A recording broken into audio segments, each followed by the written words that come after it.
늦가을 바람이 처마를 스치던 그날, 안동의 작은 한옥마당에서는 특별한 상이 차려져 있었습니다. 저는 윤복래, 올해로 칠순을 맞은 이 집의 안주인이에요. 49년 동안 이 한옥을 지켜온 제가 감사 인사를 전하려고 가족들을 불러 모았던 거죠. 마당 한가운데 놓인 원목상에는 제가 정성껏 준비한 음식들이 가득했어요. 배추김치에서 올라오는 알싸한 향, 갓 지은 밥에서 피어나는 고소한 김, 그리고 손수 담근 된장으로 끓인 미역국까지. 모든 것이 완벽했습니다. 적어도 그때까지는 말이에요. 남편 윤만석이 먼저 자리에 앉았어요. 74살이 된 남편은 은퇴한 목수답게 여전히 단단한 손으로 젓가락을 들고 있었죠. 복래야, 수고했다. 이렇게 큰 잔치 차리느라 얼마나 힘들었을까. 남편의 목소리에는 고마움이 가득했습니다. 곧이어 아들 민호가 아내 지수의 손을 잡고 들어왔어요. 44살의 민호는 언제나처럼 조심스러운 표정이었고 41살의 며느리 지수는 뭔가 단단히 마음먹은 듯한 얼굴이었어요. 그리고 9살 손녀 다온이가 제 치마폭에 파고들며 말했습니다. 할머니, 오늘 뭔가 다른 냄새가 나요. 그때까지만 해도 저는 그 말을 대수롭지 않게 넘겼어요. 하지만 지금 생각해보니 다온이의 예민한 감각이 이미 무언가를 눈치챈 건 아니었을까 싶습니다. 자, 다들 앉아서 밥부터 먹자. 제가 말하자 가족들이 하나둘 자리를 잡았어요. 평소 같으면 이런 자리에서 웃음소리가 끊이지 않았을 텐데 이상하게 공기가 무거웠습니다. 특히 지수의 표정이 심상치 않았어요. 밥을 한 숟가락 떠넣던 지수가 갑자기 수저를 내려놓더니 옆에 두었던 검은색 서류 가방에서 두꺼운 서류철을 꺼냈습니다. 어머님. 지수의 목소리가 마당에 울렸어요. 평소보다 한 톤 높은 목소리였죠. 오늘 좋은 날이니까 이제 정리할 일도 정리해야죠. 지수가 서류철을 제 앞으로 밀어냈습니다. 두꺼운 서류의 겉장에는 가족 신탁 계약서라는 글자가 선명하게 적혀 있었어요. 제 심장이 덜컥 내려앉는 걸 느꼈습니다. 이게 뭐냐? 제가 물었지만 목소리가 떨렸어요. 지수는 마치 준비된 대본이라도 있는 듯 또박또박 말했습니다. 이 집을 저희한테 신탁으로 넘기시는 거예요. 어머님과 아버님은 계속 여기 사시면서 편히 지내시고 관리와 세금 문제는 저희가 다 알아서 할게요. 요즘 세상에 이런 큰 집 관리하기가 얼마나 힘든지 아시잖아요. 남편 만석이 난감한 표정으로 손을 내저었어요. 지수야, 오늘은 잔칫날이다. 이런 얘기는 나중에 따로 하자. 하지만 지수는 물러서지 않았습니다. 언제까지 미루실 거예요? 어머님도 이제 칠순이시고 아버님도 74세시잖아요. 미리 정리해두지 않으면 나중에 더 복잡해져요. 지수의 말에는 분명한 의도가 숨어 있었어요. 저는 서류를 바라보며 입이 마르는 걸 느꼈습니다. 49년 동안 제가 지켜온 이 집, 제 인생의 전부와 같은 이 공간을 그냥 넘기라는 말이었거든요. 지수야, 이건 좀 갑작스럽구나. 우리끼리 먼저 얘기를 해봐야. 그 순간이었습니다. 딱. 지수가 물잔을 상에 내려쳤어요. 그 바람에 제 앞에 있던 국그릇이 바닥으로 떨어져 깨져버렸습니다. 하얀 사기 조각들이 마당 돌바닥에 흩어졌고 미역국이 사방으로 튀었어요. 순간 마당이 정적에 휩싸였습니다. 바람 소리도 새소리도 멈춘 듯 했어요. 민호는 당황한 표정으로 지수를 바라봤고 만석은 입을 벌린 채 얼어 있었습니다. 다온이가 제 치마를 꽉 움켜쥐는 게 느껴졌어요. 죄송해요.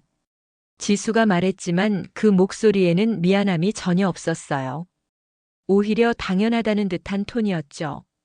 하지만 어머님, 이제 정말 결정하셔야 해요. 저희도 아이 교육비며 집 관리비며 만만치 않거든요. 제 손이 떨렸습니다. 체면이라는 게 이렇게 가볍게 부서질 수 있구나 하는 생각이 들었어요. 49년 동안 제가 쌓아온 모든 것이 깨진 국그릇처럼 흩어지는 기분이었습니다. 오늘은 이만하자.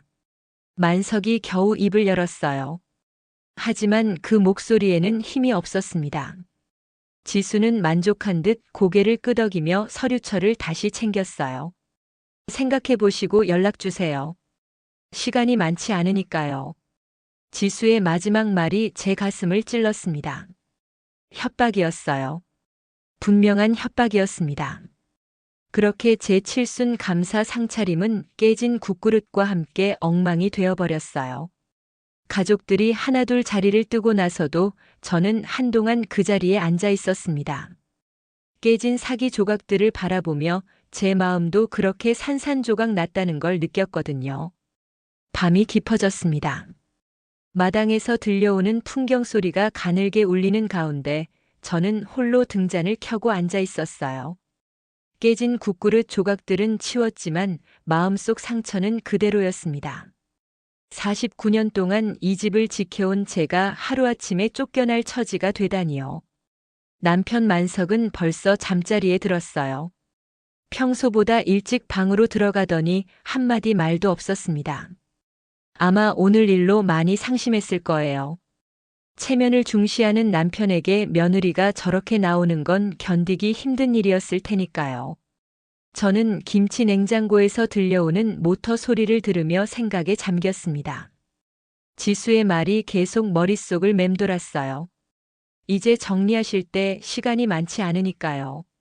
마치 제가 이 집에 있는 것 자체가 민폐라는 듯한 말투였습니다. 그런데 문득 이상한 생각이 들었어요. 지수가 가져온 서류, 너무 준비가 철저했다는 거예요. 가족 신탁 계약서를 만드는 데는 적지 않은 시간과 비용이 들거든요. 그런데 오늘 갑자기 들고 나타난 걸 보면 이미 오래전부터 계획하고 있었다는 뜻이죠. 그럼 오늘 칠순 잔치도 핑계였구나. 그런 생각이 드니까 더욱 화가 났습니다. 제 칠순을 축하한다면서 실제로는 집을 빼앗으려는 자리였던 거예요. 저는 자리에서 일어나 김치 냉장고 뒤편으로 갔습니다. 거기에는 오래된 장롱이 하나 있어요. 고인 시어머니께서 쓰시던 장롱인데 제가 결혼하고 나서부터 쭉 그대로 두고 있었거든요. 평소에는 별로 들여다보지 않는 곳이었는데 오늘따라 왠지 그쪽이 신경 쓰였어요. 장롱 밑바닥을 더듬어 보니 먼지투성이 한지 봉투 하나가 손끝에 걸렸습니다. 제 기억으로는 시어머니께서 중요한 서류들을 보관하시던 봉투였어요. 혹시나 해서 조심스럽게 꺼내 보았습니다. 봉투 안에는 여러 장의 서류가 들어 있었어요. 대부분 오래된 것들이었는데 그 중에서 제 눈을 끈 건 문화재 사전동의서 초안이라고 적힌 문서였습니다. 날짜를 보니 28년 전에 작성된 것 같았어요. 문서를 찬찬히 읽어보니 놀라운 내용이었습니다. 우리 집의 대청과 기둥 일부가 문화재 보존 대상으로 검토되고 있다는 내용이었어요. 그리고 만약 문화재로 지정되면 임의로 구조를 변경하거나 처분하는 게 제한될 수 있다고 적혀 있었습니다. 이런 게 있었구나. 저는 문서를 다시 한번 꼼꼼히 읽어봤어요. 비록 초안이라고 되어 있었지만 공식 기관에서 발행한 문서였습니다. 그리고 이 문서가 여전히 유효한지 확인해 봐야겠다는 생각이 들었어요. 그때 갑자기 김치 냉장고 모터가 돌아가는 소리가 더 크게 들렸습니다. 평소에는 별로 신경 쓰지 않던 소리인데 오늘 밤에는 유독 크게 느껴졌어요. 마치 무언가를 알려주려는 것 같았습니다. 저는 문서를 다시 봉투에 넣고 가슴에 꼭 안았어요. 이 집은 그냥 집이 아니야. 그런 생각이 들었습니다. 단순히 살 곳이 아니라 역사와 전통이 스며든 공간이라는 거죠. 그런 곳을 지수가 말하는 대로 그냥 넘겨줄 수는 없었어요. 하지만 동시에 걱정도 되었습니다. 이 문서가 정말 유효한 건지 그리고 지수의 계획을 막을 수 있는 건지 확신이 서지 않았거든요. 28년 전 문서라고 하니 혹시 효력이 없어진 건 아닐까 하는 생각도 들었어요. 저는 방으로 돌아가 이불을 덮고 누웠지만 잠이 오지 않았습니다. 천장을 바라보며 온갖 생각들이 머릿속을 스쳐갔어요. 지수의 차갑던 표정, 깨진 국그릇, 그리고 방금 발견한 문서까지. 내일 아침에 이장님께 물어봐야겠다. 저는 마음을 정했어요. 마을 이장이라면 이런 문제에 대해 잘 알고 계실 거예요. 그리고 혹시 모르니까 법무사 사무실도 찾아가 봐야겠다고 생각했습니다. 바람이 처마를 스치는 소리가 들렸어요. 평소라면 정겨운 소리인데 오늘 밤에는 왠지 쓸쓸하게 들렸습니다. 하지만 동시에 희망도 생겼어요.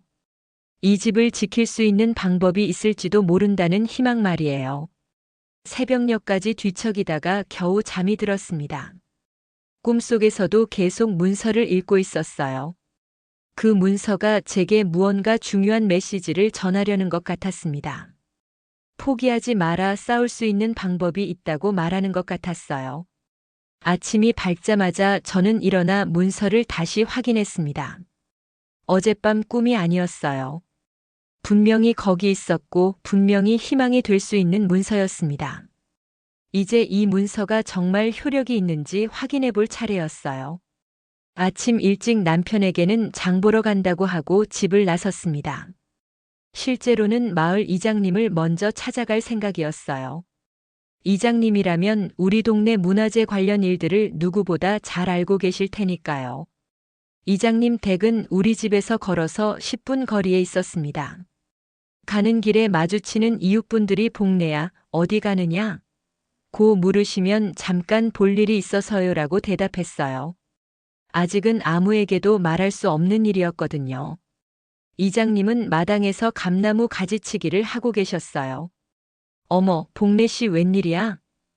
이장님이 반갑게 맞아주셨습니다. 저는 가져온 문서를 조심스럽게 꺼내며 말했어요. 이장님, 이 문서 좀 봐주실 수 있어요? 우리 집 관련된 건데 아직 유효한 건지 모르겠어서요. 이장님이 안경을 쓰시고 문서를 자세히 보더니 고개를 끄덕이셨습니다. 아, 이거구나. 내가 기억하기로는 28년 전쯤에 문화재청에서 조사를 나왔었지. 복례네 집 대청마루와 기둥들이 조선 후기 양식을 잘 보존하고 있다고 해서 검토 대상에 올랐었어. 이장님의 말에 제 가슴이 뛰기 시작했어요. 그럼 이 문서가 아직 효력이 있다는 말씀이세요? 제가 물었더니 이장님이 고개를 갸웃거리셨습니다. 글쎄, 정확한 건 법무사한테 물어봐야 할 것 같은데. 하지만 내가 알기로는 문화재 관련 사전동의서는 한 번 발급되면 별도 취소 절차가 없는 한 계속 유효하다고 들었어. 특히 조선시대 한옥 같은 경우에는 더욱 그렇고.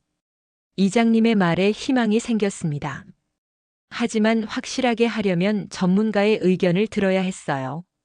이장님, 혹시 믿을 만한 법무사 사무실 알고 계세요? 읍내에 김법무사 사무실이 있어. 거기 원장님이 문화재 관련 일을 많이 해보셔서 잘 아실 거야. 내가 전화번호 알려줄게. 이장님이 친절하게 번호를 적어주셨어요. 법무사 사무실까지는 버스로 30분 정도 걸렸습니다. 가는 내내 가슴이 두근거렸어요. 만약 이 문서가 정말 효력이 있다면 지수의 계획을 막을 수 있을 텐데 반대로 효력이 없다면 정말 속수무책이 될 거였거든요. 김 법무사님은 50대 중반쯤 되어 보이는 분이었어요. 차분하고 신중한 인상이었습니다. 제가 문서를 보여드리자 법무사님이 꼼꼼히 살펴보시더니 말씀하셨어요. 이 문서는 분명히 유효합니다. 문화재청에서 발행한 사전동의서는 해당 건물의 문화재적 가치를 인정한다는 의미거든요. 그리고 이런 경우 소유자라고 해도 함부로 구조 변경이나 처분을 할 수 없어요.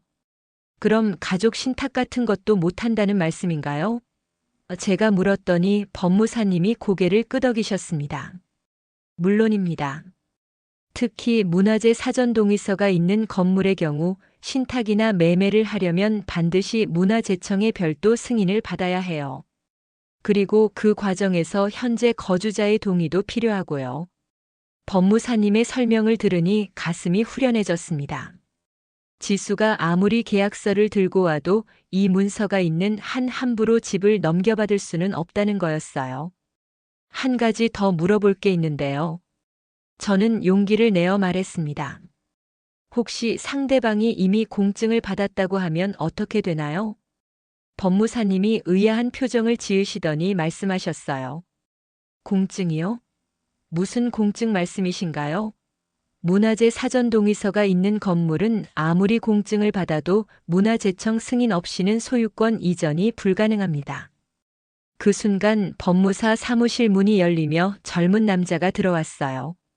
뒤이어 익숙한 목소리가 들렸습니다. 민호야, 서류 가져왔지? 깜짝 놀라서 돌아보니 제 아들 민호였어요. 그리고 민호 옆에는 지수가 서 있었습니다. 제가 여기 있는 걸 본 지수의 얼굴이 순간 굳어졌어요. 어머님, 여기는 왜 오셨어요? 민호가 당황한 표정으로 물었습니다. 저는 침착하게 대답했어요. 볼 일이 있어서 왔다. 너희는 뭐 하러 왔니? 그때 지수가 나서며 말했습니다. 저희도 어제 말씀드린 신탁건으로 상담받으러 왔어요. 어머님도 결정하셨으면 같이 진행하시죠. 법무사님이 상황을 파악하시고는 조심스럽게 말씀하셨어요. 혹시 이 건물이 신탁 관련 상담 건물인가요? 그렇다면 먼저 말씀드릴 게 있는데요. 그 순간 민호가 휴대폰을 테이블 위에 올려놓으며 말했어요. 잠깐만요. 와이프한테 메시지 왔나 확인 좀 하고. 그런데 민호가 휴대폰을 확인하는 사이 화면에 지수의 단체 채팅방 메시지가 떠 있는 게 보였어요. 제 눈에 들어온 메시지 내용은 충격적이었습니다. 공증 끝. 인감 도장만 받으면 끝난다.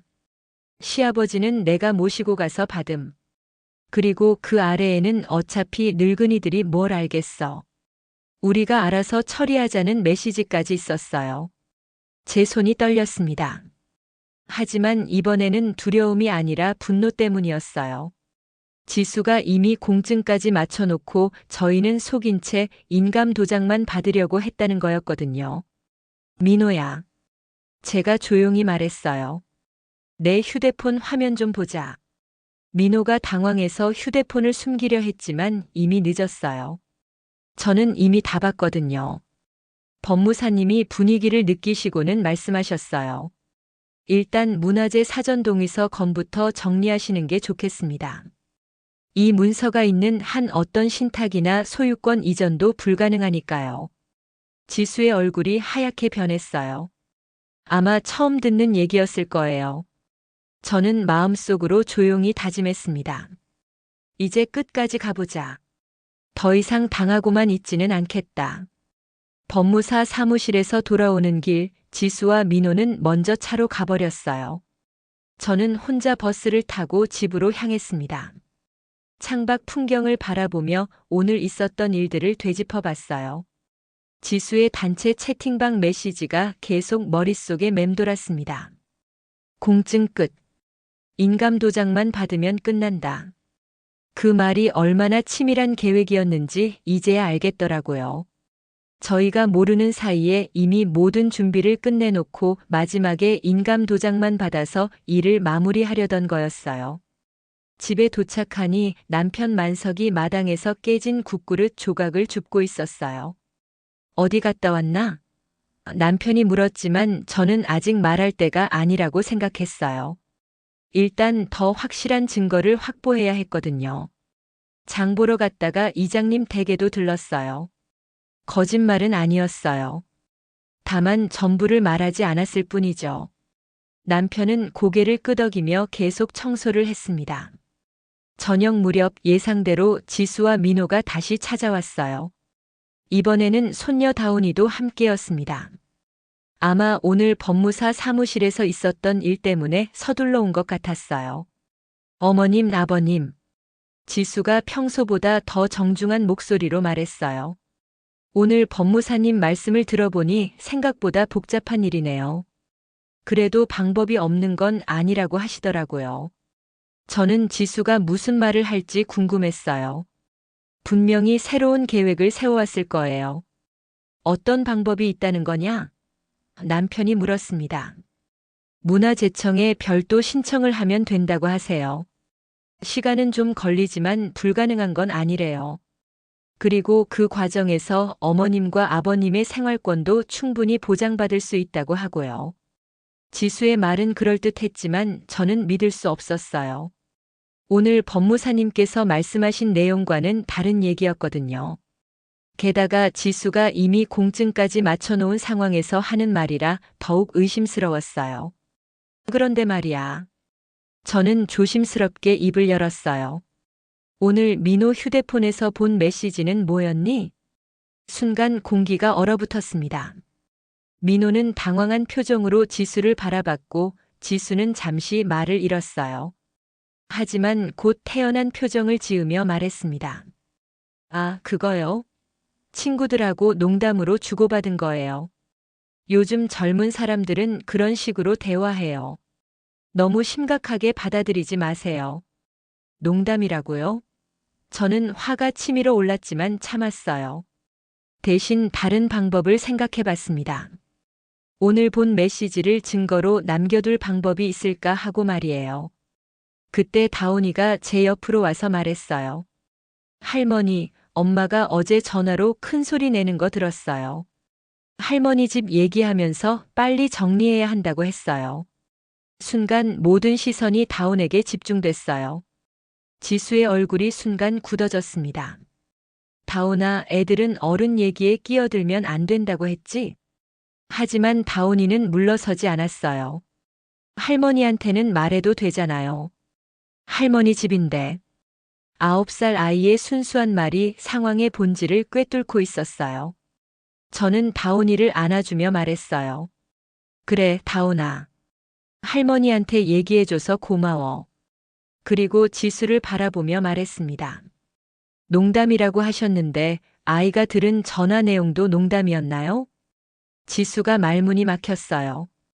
민호는 어쩔 줄 몰라 하며 중간에서 눈치만 보고 있었고요. 남편 만석은 상황을 파악하지 못한 채 그저 바라만 보고 있었습니다. 그때 지수가 갑자기 목소리를 높였어요. 어머님, 저희가 뭘 잘못했다는 거예요? 이 큰 집 관리하는 게 얼마나 힘든 일인지 아세요? 세금만 해도 1년에 몇백만 원씩 나가는데 우리가 세금 내라고 한 적 있나? 저는 차분히 대답했어요. 우리는 지금까지 우리 힘으로 다 해왔어. 누구한테 손 벌린 적도 없고.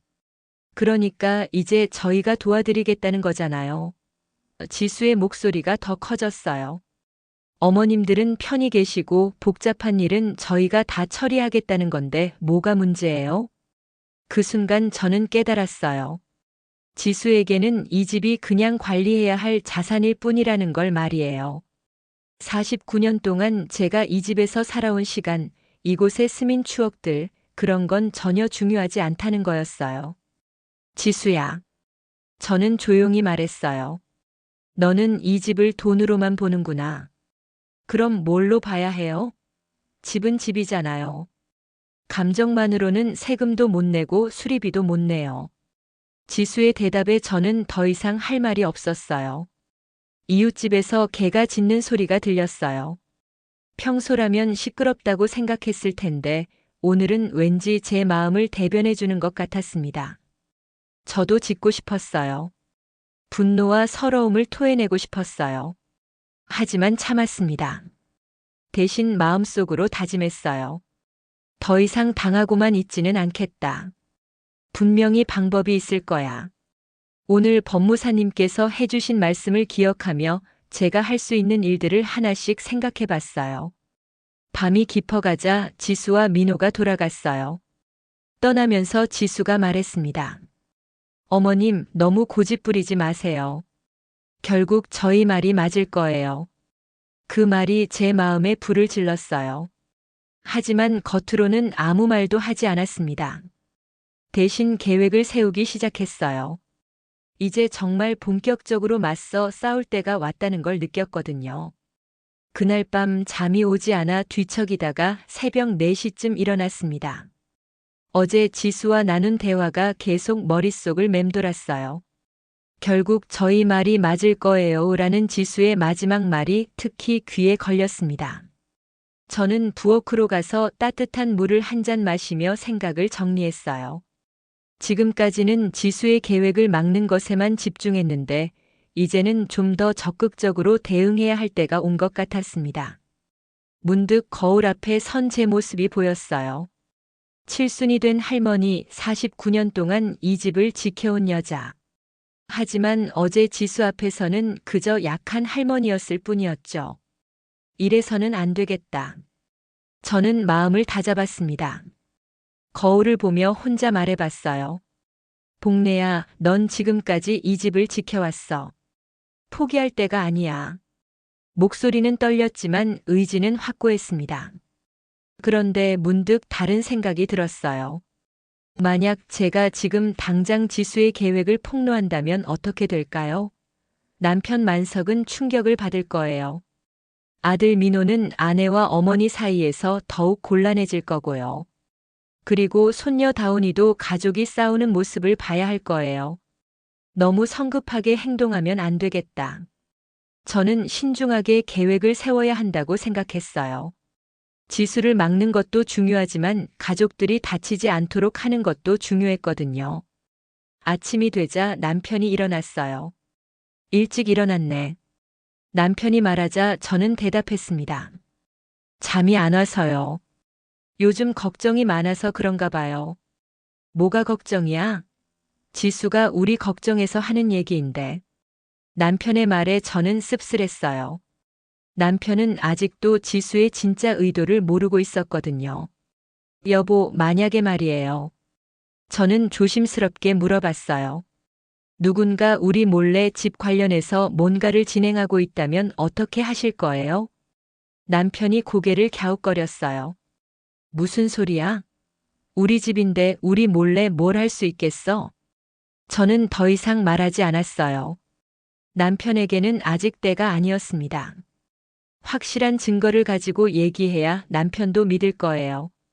그날 오후 저는 다시 법무사 사무실을 찾아갔습니다. 어제 민호 휴대폰에서 본 메시지를 어떻게 증거로 남길 수 있는지 물어보려고 했어요. 안녕하세요. 어제 왔던 윤복래입니다. 법무사님이 기억해 주시며 반갑게 맞아주셨어요. 어제 말씀하신 문제 좀 더 상담받고 싶어서 왔어요. 혹시 상대방이 이미 무언가를 진행하고 있다는 증거가 있을 때는 어떻게 해야 하나요? 법무사님이 진지한 표정을 지으시더니 말씀하셨어요. 어떤 종류의 증거인가요? 구체적으로 말씀해 주시면 더 정확한 조언을 드릴 수 있을 텐데요. 저는 어제 본 메시지 내용을 설명했어요. 공증을 마쳤다는 내용, 인감 도장만 받으면 된다는 내용까지 자세히 말씀드렸습니다. 그런 메시지가 있다면 분명히 증거가 될 수 있어요. 하지만 문제는 그 메시지를 어떻게 확보하느냐는 거죠. 다른 사람의 휴대폰을 무단으로 촬영하면 또 다른 문제가 될 수 있거든요. 법무사님의 말씀에 저는 고민이 되었어요. 그럼 어떤 방법이 있을까요? 한 가지 방법이 있기는 해요.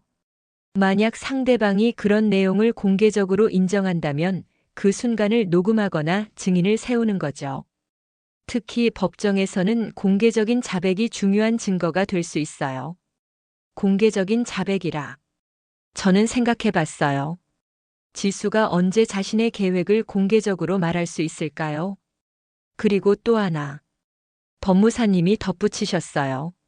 문화재 사전 동의서가 있는 상황에서 무단으로 공증을 진행했다면 그것 자체가 문제가 될 수 있어요. 공증사무소에서 제대로 확인하지 않고 진행한 거니까요. 그 말을 듣고 저는 새로운 아이디어가 떠올랐어요. 그럼 공증사무소에 문의해서 확인해 볼 수 있나요? 물론이에요. 본인 소유의 재산에 관한 공증 내역은 확인할 수 있어요. 신분증만 가져가시면 됩니다.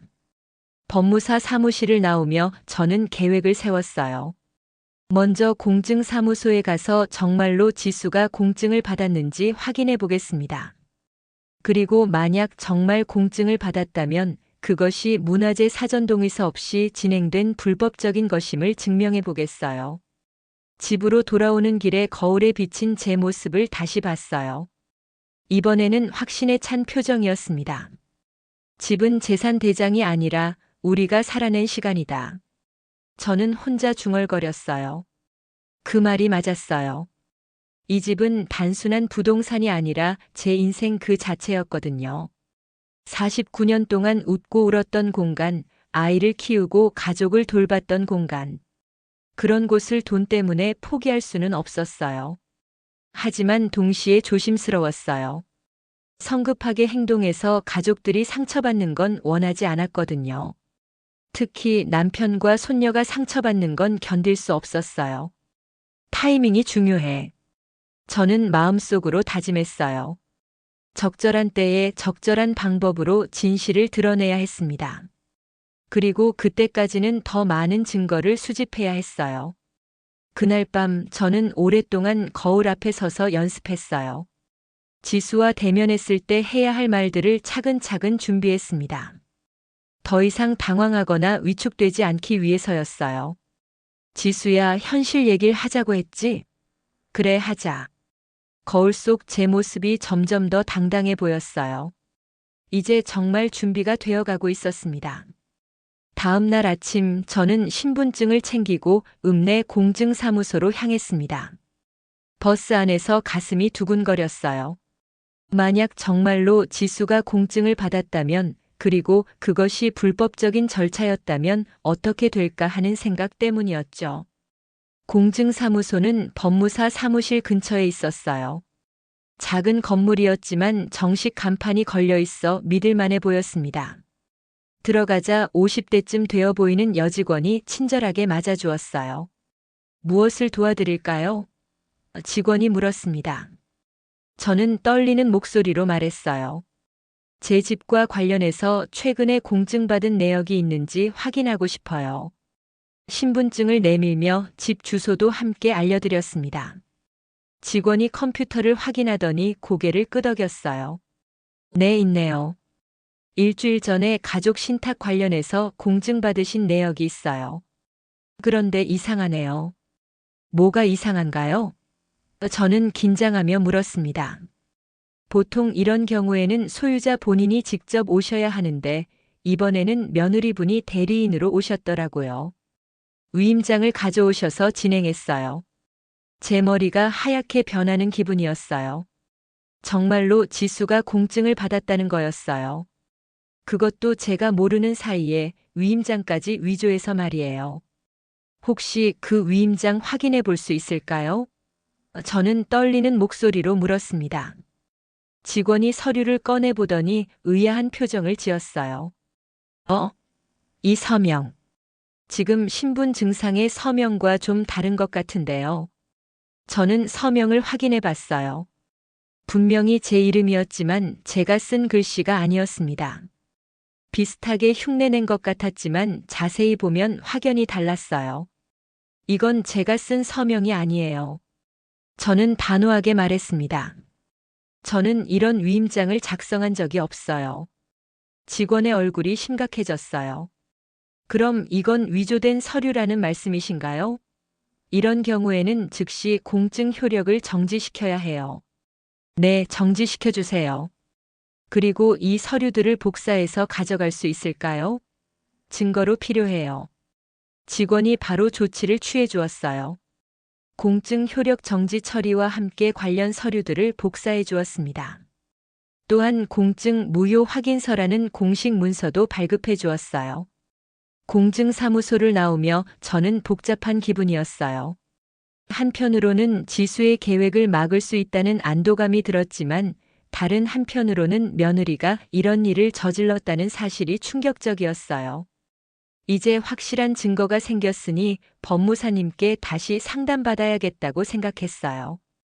법무사 사무실로 향하면서 가방 속 서류들을 꼭 안고 걸었습니다. 어머, 또 오셨네요. 법무사님이 반갑게 맞아주셨어요. 저는 공증사무소에서 일어난 일을 자세히 설명드렸습니다. 이건 명백한 사기예요. 법무사님이 서류들을 보시며 말씀하셨어요. 위임장 위조에 서명 위조까지. 이런 경우에는 형사고발도 가능합니다. 형사고발까지는. 저는 망설였어요.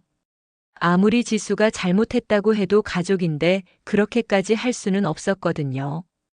물론 가족 간의 일이니까 신중하게 결정하세요. 하지만 최소한 이 증거들은 잘 보관해 두시고 상대방과 대화할 때 활용하시면 될 거예요. 법무사님이 한 가지 더 조언해 주셨어요. 그리고 앞으로 이런 일이 없도록 본인 확인이 가능한 방법을 마련해 두세요. 예를 들어 녹음 같은 것 말이에요. 녹음이라. 저는 그 말에 새로운 아이디어가 떠올랐어요. 만약 지수와 대화할 때 녹음을 해둔다면 나중에 분명한 증거가 될 수 있을 거예요. 집으로 돌아오는 길에 저는 문구점에 들렀어요. 요즘은 작은 녹음기가 있다고 들었거든요. 점원에게 물어보니 휴대폰으로도 녹음이 가능하다고 알려주더라고요. 어머님, 이 기능 보세요. 여기 이 버튼 누르시면 녹음이 시작돼요. 젊은 점원이 친절하게 설명해 주었습니다. 저는 몇 번 연습해 봤어요. 생각보다 간단했습니다. 집에 도착하니 남편이 마당에서 감나무 가지치기를 하고 있었어요. 어디 갔다 왔나? 남편이 물었지만 저는 아직 말하지 않았어요. 모든 준비가 끝난 후에 얘기하는 게 좋겠다고 생각했거든요. 그날 저녁 저는 방에서 혼자 휴대폰 녹음 기능을 연습했어요. 버튼 누르는 법, 파일 저장하는 법까지 익혔습니다. 생각보다 어렵지 않았어요. 그리고 거울 앞에서 다시 연습했어요. 지수와 대면했을 때 해야 할 말들을 정리하고 어떤 순서로 증거를 제시할지 계획을 세웠습니다. 지수야, 현실 얘기를 하자고 했지? 그래, 하자. 이 문장부터 시작해서 문화재 사전 동의서, 공증 무효 확인서 순서로 보여줄 생각이었어요. 하지만 가장 중요한 건 타이밍이었어요. 너무 일찍 카드를 다 보여주면 지수가 다른 계획을 세울 수 있거든요. 적절한 때까지 기다렸다가 결정적인 순간에 모든 걸 드러내야 했어요. 밤이 깊어갈수록 저는 더욱 확신이 섰어요. 이제 충분한 무기가 생겼습니다. 문화재 사전 동의서, 공증 무효 확인서, 그리고 녹음 기능까지. 지수가 아무리 교묘해도 이제는 당하지 않을 자신이 있었어요. 내일부터는 달라질 거야. 저는 마음속으로 다짐했습니다. 더 이상 당하기만 하는 약한 할머니가 아니라 당당하게 맞서는 이 집의 진짜 주인이 되겠다고 말이에요. 사흘이 지났습니다. 저는 그동안 모든 준비를 마쳤어요. 문화재 사전 동의서, 원본과 공증 무효 확인서를 깨끗한 봉투에 정리해 두었고 휴대폰 녹음 기능도 완벽하게 익혔습니다. 이제 지수와 마지막 대결을 할 때가 왔어요. 마침 그날 오후 지수가 민호와 함께 찾아왔습니다. 이번에는 뭔가 단단히 준비해 온 듯한 표정이었어요. 손에는 또 다른 서류 뭉치를 들고 있었고요. 어머님, 아버님. 지수가 평소보다 당당한 목소리로 말했어요. 오늘은 정말 중요한 얘기가 있어서 왔어요. 더 이상 미룰 수 없을 것 같아서요. 남편 만석이 의아한 표정으로 물었습니다. 무슨 얘기인데 그렇게 심각하니? 공증을 다시 받았어요. 지수가 서류를 펼치며 말했어요. 이번에는 모든 절차를 완벽하게 거쳤고 법적으로도 문제 없다고 변호사님이 확인해 주셨어요. 저는 속으로 웃었어요. 지수가 아직도 제가 아무것도 모른다고 생각하고 있다는 게 놀라웠거든요. 하지만 겉으로는 아무 표정도 짓지 않았어요. 그래서 오늘 아버님의 인감 도장만 받으면 모든 게 끝나요. 지수가 계속 말했어요. 어머님은 이미 동의하신 걸로 처리되어 있으니까 아버님만 도장 찍어주시면 돼요. 그 말에 저는 깜짝 놀랐어요. 제가 동의했다고요? 내가 언제 동의했다는 거니? 어머님, 일주일 전에 공증사무소에서 위임장에 서명하셨잖아요. 지수가 태연하게 말했어요. 기억 안 나세요? 순간 마당이 조용해졌습니다. 남편은 당황한 표정으로 저를 바라봤고 민호는 뭔가 이상하다는 듯 지수를 쳐다봤어요. 여보, 정말 그랬나? 남편이 저에게 물었어요. 제 마음이 아팠습니다. 남편조차 지수의 말을 믿고 있었거든요. 저는 조용히 일어나 방으로 갔어요. 그리고 준비해둔 봉투를 가져왔습니다. 이제 진짜 시간이 온 거예요. 지수야. 제가 마당 한가운데에 서서 말했어요. 현실 얘기를 하자고 했지? 그래, 하자. 지수가 의아한 표정을 지었어요. 제 목소리가 평소와 달랐거든요. 더 이상 주저하거나 떨리지 않는 목소리였어요. 저는 첫 번째 서류를 꺼냈습니다. 이걸 먼저 봐라. 문화재 사전동의서 원본이었어요. 이 집의 대청과 기둥은 문화재 보존 검토 대상이다. 함부로 뜯거나 넘길 수 없다는 뜻이란다. 지수의 얼굴이 약간 굳어졌지만 여전히 여유로워 보였어요. 어머님, 그런 건 변호사님이 다 확인해 봤어요.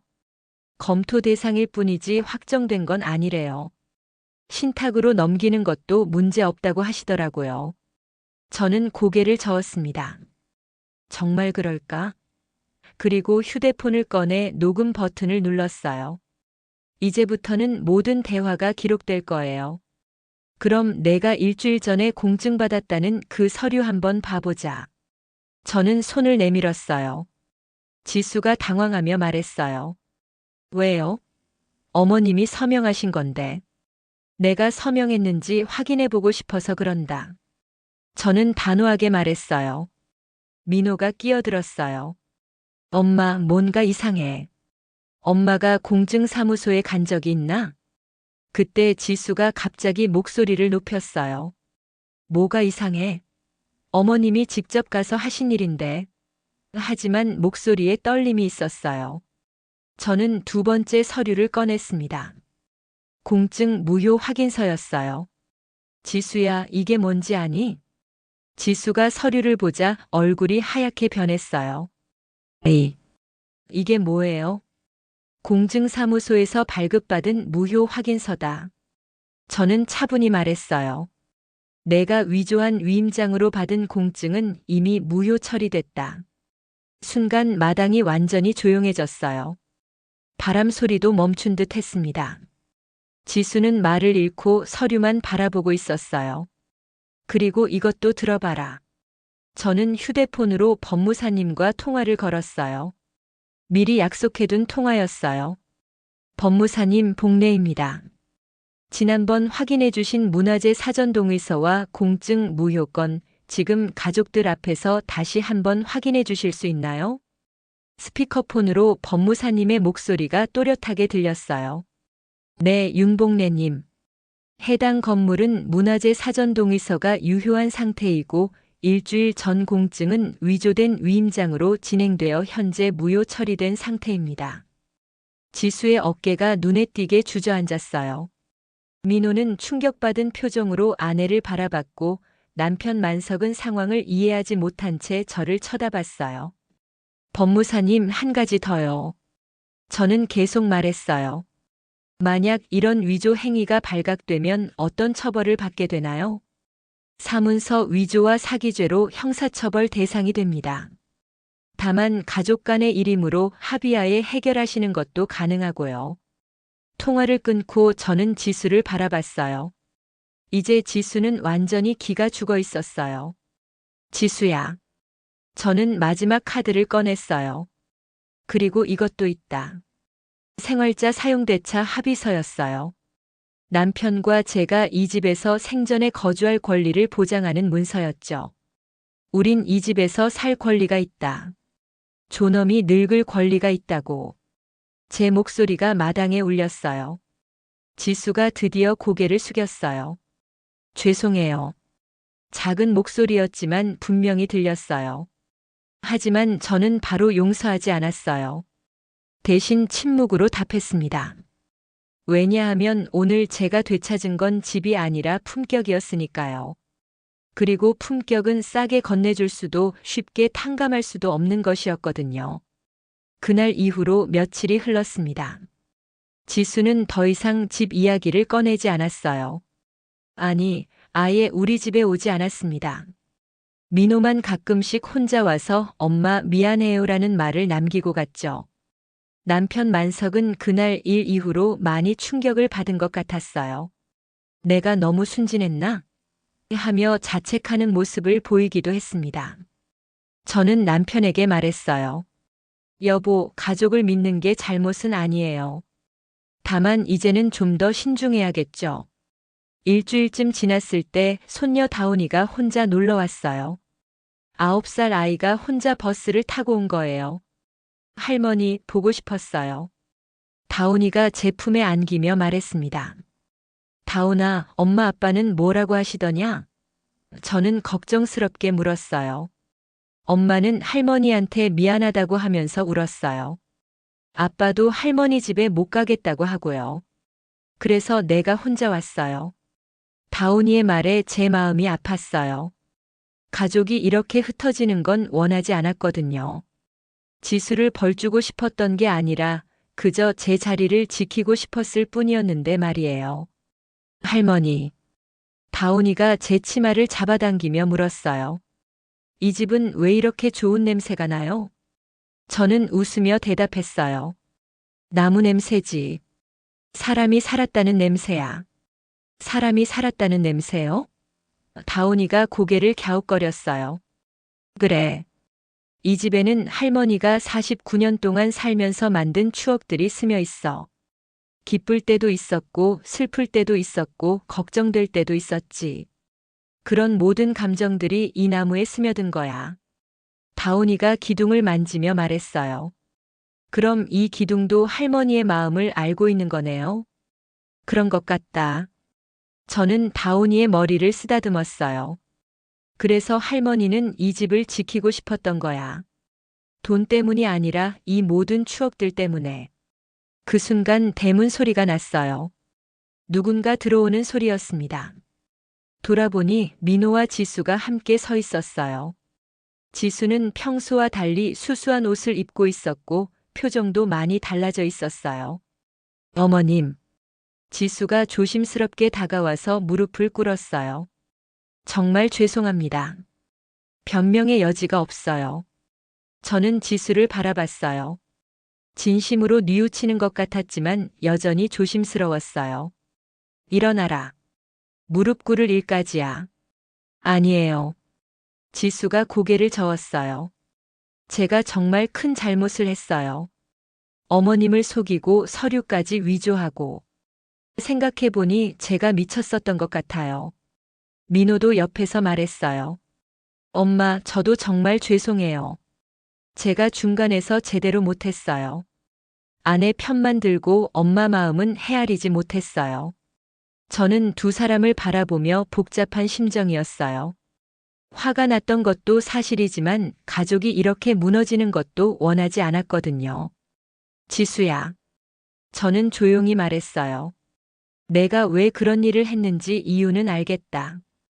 경제적 부담도 있었을 테고 미래에 대한 걱정도 있었을 거야. 지수가 고개를 들어 저를 바라봤어요. 눈가가 빨갛게 되어 있었어요. 하지만 방법이 잘못됐다. 저는 계속 말했어요. 이 집은 단순한 재산이 아니야. 우리 가족의 역사가 담긴 곳이거든. 그걸 이해했다면 다른 방법을 찾았을 거야.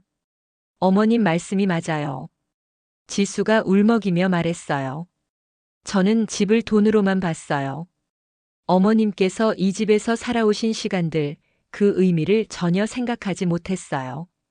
저는 지수의 손을 잡아 일으켜 세웠어요. 이제 알았으면 됐다. 하지만 다시는 이런 일이 없어야 해. 네, 절대 그런 일 없을 거예요. 지수가 단호하게 말했어요. 그리고 앞으로는 어머님과 아버님이 편히 지내실 수 있도록 제가 도울게요. 진짜로요.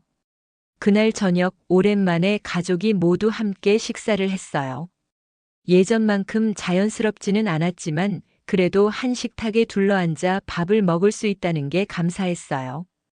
다운이가 밥을 먹다가 말했어요. 할머니, 아까 말씀해 주신 거 생각해 봤어요. 이 집이 우리 가족의 추억이 담긴 곳이라는 말씀이요. 그래, 뭔 생각을 했는데? 제가 물었어요. 그럼 저도 여기서 더 많은 추억을 만들어야겠어요. 할머니랑 같이요. 다운이의 말에 모든 어른들이 웃었어요. 저는 다운이를 보며 말했어요. 다운아, 할머니가 너한테 꼭 들려주고 싶은 말이 있어. 뭐예요? 가장 큰 유산은 서로를 존중하는 법이란다. 저는 다온이의 눈을 바라보며 말했어요. 집은 벽이 아니라 기억의 그릇이야. 그걸 깨트리려 들면 누구든 먼저 자기 마음을 잃게 돼. 다온이가 고개를 끄덕였어요. 아직은 완전히 이해하지 못할 나이겠지만 언젠가는 이 말의 의미를 알게 될 거라고 믿었어요. 밤이 깊어지자 처마에 걸린 풍경이 바람을 타고 울었어요. 그 소리가 저에게 말하는 듯 했습니다. 이제 됐다. 내가 지킬 걸 지켰다. 저는 마당에 나가 밤하늘을 바라봤어요. 별들이 반짝이고 있었어요. 49년 전 이 집에 첫 발을 디뎠을 때도 이런 별들이 있었을 거예요. 그리고 앞으로도 계속 이 별들이 이 집을 지켜볼 거예요. 그날 밤 저는 오랜만에 깊은 잠에 들었어요. 꿈속에서도 이 집이 나왔어요. 하지만 이번에는 무너지는 집이 아니라 더욱 단단해지는 집이었어요. 가족들의 사랑과 이해로 더욱 튼튼해지는 집 말이에요. 아침이 되자 다온이가 제 방으로 뛰어와서 말했어요. 할머니, 꿈에서 이 집이 나왔어요. 정말 예쁜 집이었어요. 그래. 할머니도 같은 꿈을 꾼 것 같다. 저는 웃으며 다온이를 안아주었어요. 이제 정말 모든 것이 제자리를 찾아가고 있었습니다. 집도 가족도 그리고 제 마음도 말이에요.